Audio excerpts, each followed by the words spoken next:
Hi everyone, in front of me I've got Xiaomi Pad 6 and let me share with you how to virus scan your device.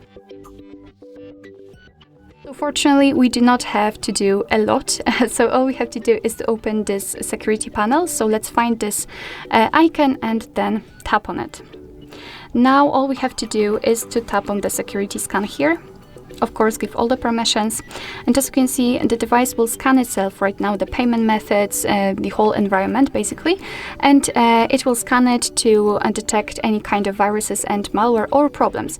If your device is safe, of course your device will show you the information that everything is okay. If not, just like in my case, your device will show you possible options, possible situations which may cause the virus leaking, etc. So as you can see, in my case it is the system update and the default messaging settings. So of course, if you will have any kind of problems, your device will show it to you and then you will be able to take some action. So for example, in my case, I can update the system. Alright, so that will be all. Thank you so much for watching. I hope that this video was helpful, and if it was, please hit the subscribe button and leave the thumbs up.